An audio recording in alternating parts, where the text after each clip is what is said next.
네, 간밤에는 뭐니 해도 미국의 소매 판매 지표도 나왔지만 네. 영국에서 1981년 10월 만에 물가 상승폭이 가장 컸어요. 좀채 물가가 잡히지가 않네요. 유럽 쪽은. 네. 11%인가요? 예. 네. 너무나 높은 수치가 나왔습니다. 그럼에도 불구하고 주식시장에서는 오히려 금리가 하락을 했어요. 네. 이 부분은 뭐냐면 인플레이션 압력이 드디어 아니면 이제는 경기 둔화의 시그널로 작용하면서 경기가 둔화하게 되면 채권이 강세를 보이지 않습니까? 네. 채권이 강세를 보인다는 거는 국채 수익률이 하락한다라고 보시면 될 것 같아요. 그래서 어제 사실 영국의 물가지수도만 이 미국을 보시면 표면적으로는 굉장히 좋은 지표인데 국채 가격은 올랐습니다. 즉 국채 수익률은 내려왔다라는 거죠. 이 부분을 풀어내면서 말씀을 좀 드려보면 될 텐데 첫 번째 포인트가 바로 이 소매 판매와 관련된 겁니다. 저희가 얘기할 때 미국의 소매 판매 근원도 그렇고 명목적으로는 예상보다 좋았습니다. 네. 8개월 만에 최고치를 보였다. 이렇게 하면 당연히 그러면 긴축의 부담도 높아지고 금리도 올랐고 뭐 만약에 좋게 생각하면 미국의 소매 판매가 좋았기 때문에 소비 기업들이 좋았어야 되거든요. 근데 그 반대였습니다. 금리는 하락했고 달러도 약세를 보였고 긴축의 부담보다는 오히려 경기 둔화에 대한 얘기들이 나왔는데 장 전에 타겟이라고 우리 월마트와 같은 어떤 마트이지 않습니까? 네. 실적이 별로였어요. 그러니까 월마트는 어제 굉장히 좋은 실적을 발표했는데 타겟은 실적이 별로였습니다. 왜 그러냐면 월마트는요. 식료품 비중이 60% 가까이 되고 타겟은 식료품 비중이 20%밖에 안 됩니다. 그러다 보니까 월마트는 먹고 사는 그러니까 꼭 필수한 부분들에 대한 소비를 위해서는 필요한 어떤 기업이고 타겟은 먹는 것보다는 옷이라든지 맞아요. 경기 민감재와 관련된 맞습니다. 체인이라는 거죠. 예. 그러다 보니까 어제 나왔던 미국의 소매 판매도 사실상 물량이 늘어나서 좋았던 게 아니라 가격이 올라오면서 즉 인플레이션에 의한 영향이었다라는 겁니다. 예. 그래서 해석을 하다 보니 그러면 기업들은 지금 기업 마진은 안 좋아지는 거 아니냐. 왜?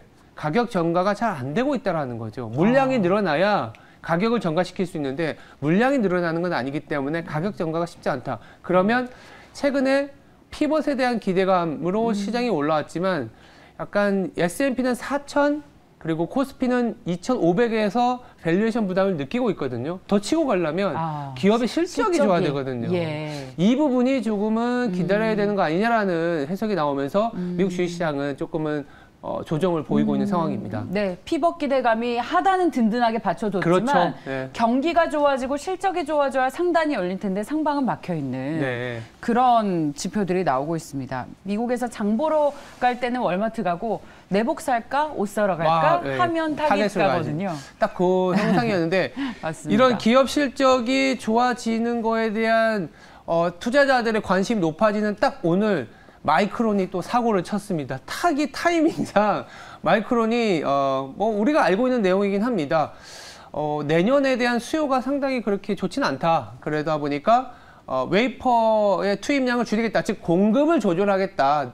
디램과 낸드와 관련된 공급을 조절하고 캐펙스를 좀 지출을 줄이겠다라는 얘기가 나왔는데 워낙 그 바닥에서 주가가 많이 올랐죠. 그리고 전전날에는 버핏이 TSMC를 샀다 그러면서 전반적인 글로벌 반도체 기업들이 너나 할 것 없이 올라간 상황에서 마이크론은 펀더멘탈을 얘기하다 보니까 오늘 7% 가량의 급락세를 보였습니다. 아마 우리 시장에서도 영향을 주지 않을까라는 조심스러운 생각이 드는데 결국 아까 말씀드렸던 미국의 소비 지표 그리고 마이크론을 통해서 드러난 사실은 피벗 랠리는 일단 단기에는 좀 종료가 된 것 같다. 그렇군요. 네, 그런데 이제 그렇다고 또 막 그렇게 변동성이 나오는 건 아니지만 이제부터는 정말 실적이 주가를 끌어올릴 만한 요인인지는 봐가면서 가겠다. 좋습니다. 이렇게 봐야 될 것 같아요. 저희 앵커님이시자 네. 투자 전략 팀장이신 우리 신중호 전략가의 뷰가 바뀌는 것에 저는 주목을 하고 있는데 네. 시장 많이 빠졌을 때는 밸류에이션 콜을 계속 하셨고 네. 어느 정도 올라오니까 이제는 분명히 시장이 좀 단기간에 많이 올라온 것에 대한 부담을 계속 얘기를 하고 계십니다.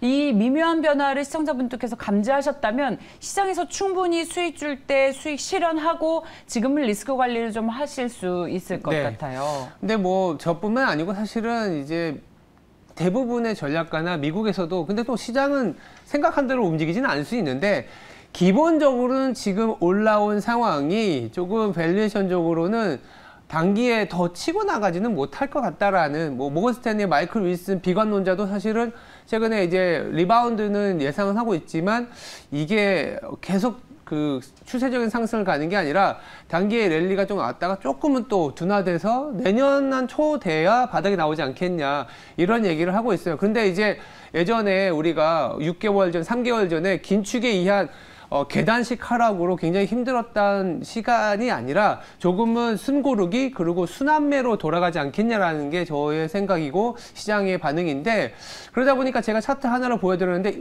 세 번째 앵커 포인트부터 말씀드리면서 차트도 한번 얘기를 해볼게요. 어떤 거냐 하면 숨고르기와 순환매라고 보시면 될 것 같아요.